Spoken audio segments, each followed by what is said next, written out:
I thought the first season of The Boys was crazy, but these 3 episodes, oh my gosh.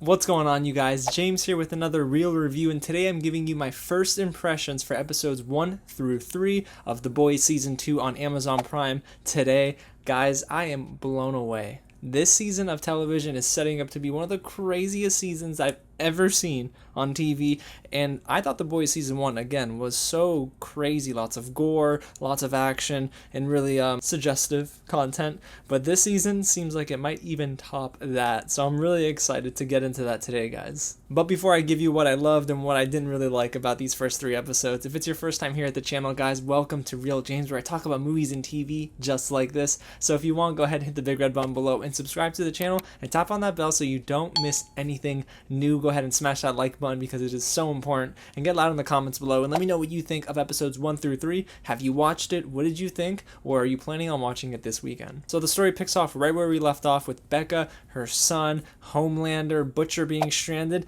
and Huey and the gang being a little in the thick of things. The plan to take down Vought is still alive and well with Annie and Huey. However, there's a new soup to deal with who is going to be quite the cog in this machine that we like to call the Seven, Stormfront, who's ready to do a lot of crazy things. She's gonna turn things upside down for this entire series. So guys, this is a spoiler-free first impressions. I don't want to actually give you any specific details. I want you to be just as surprised as I am, because there are so many OMG moments. Trust me, there's one moment that made me shout in my room alone. It probably sounded crazy. All of the action was really clean, and I think the gore is even more exaggerated here than last season. There's legit a conversation inside of a dead whale's carcass. Are you kidding me? So if you were a fan of season 1, you're going to find a lot to love in these 3 episodes as well. See, I didn't love the first season of The Boys, but I found it to be okay, and I was intrigued enough by the cliffhanger ending for me to come back and really get excited for these first 3 episodes.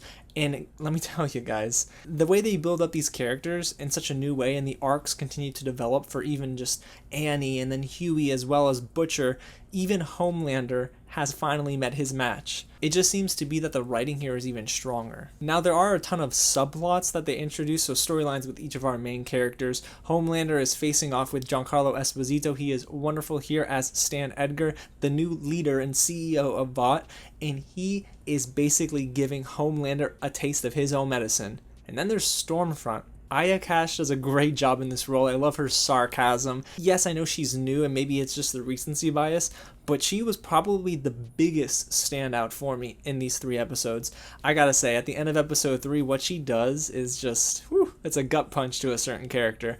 But I really loved the way she portrayed her character. However, my favorite is still Erin Moriarty as Annie, or as you know her, Starlight. Just such a great bit of character development that we're getting throughout these first 3 hours, and Stormfront really is kind of giving her the motivation she needs to be her own woman. She's not controlled by age train, and she definitely isn't controlled by Homelander anymore, but there are some moments where you start to see the old Annie resurface, and she gets a little timid, but I really love the fact that she's getting stronger and stronger in this season. And with all that being said, the dynamic relationships that they're building up here, whether they be for better or for worse, is just making me more intrigued for the rest of the season. I mean, you have Huey and Starlight, Homelander with Becca and their son, then Butcher trying to track down Becca's home, Huey and Frenchie and the entire gang, Mother's Milk, who's just great. Laz Alonso is awesome, and then Kimiko, who in my opinion probably has the most interesting storyline thread through these first 3 episodes.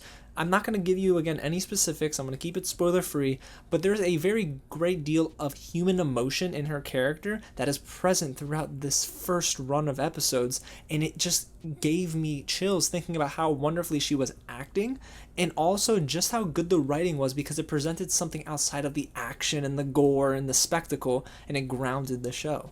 Now, there are a couple of things I didn't really vibe with. I don't really like the Deep's story. I think Chase Crawford is an awesome actor, and he portrays the character well, but the writing for the Deep feels a little all over the place, and it really just kills all the momentum. I love the fact that they introduced Eagle the Archer, and that's because I'm a big Insecure fan, and Langston Kerman is great, not only in that show, but here in this role, I think he does a good job too.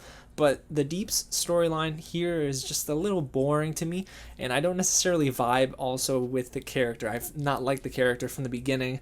I don't care. to be honest with you, in the grand scheme of things, I just don't care about the deep. And I noticed as the season started to get going, Maeve was getting more love, but I really, really want Maeve to get a little bit more shine as the season goes on. I love her relationship with Elena, and I think that there's something special they can brew there, and especially if they go in one direction that I think they're going to go in, well, this could turn Maeve's world upside down. Although I'm still a big fan of how they're treating the rest of the season so far. I'm glad the humor is pretty darn good for the most part, outside of the whole Gills thing with Patton Oswalt speaking through the deep. It was very odd, but I really do like the rest of the humor here. I think the writing has been pretty consistent, and I love the fact that Huey still has this grudge against Butcher. Jack Quaid does an amazing job in this role. I'm so glad he's in the next Scream movie, but this is just his bread and butter, and I definitely think that the boys, especially with it being renewed for season 3, they must have something planned, for the rest of this season that's gonna blow our minds.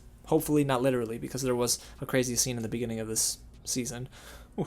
And on a technical note, the VFX here just blew my mind. The CGI was so clean. Of course, it's noticeable in some moments, but then there are other moments where I thought, man, how did they pull this off? I love the music here too. I think the cinematography is really darn good. There's nothing to hate about these first 3 episodes. I'm hooked. I'm ready for the next slew of episodes. I know they're releasing them weekly on Fridays, but Amazon Prime Video, they know they have a winner on their hands with The Boys, and this season is shaping up to be even better than season 1. Now, do I think they might be juggling a little too much after the 3rd episode?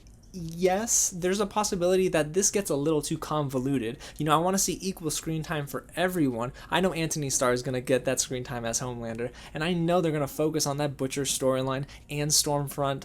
I get it, but I kind of hope they give some love, like I said, to Maeve, the Huey Annie storyline. I hope that doesn't go away anytime soon, and they just keep that consistent for the whole season. It's just gonna hopefully be a season where they can balance everything. I don't necessarily want them to take away from Frenchie, for example, or Mother's Milk, or even Kamiko.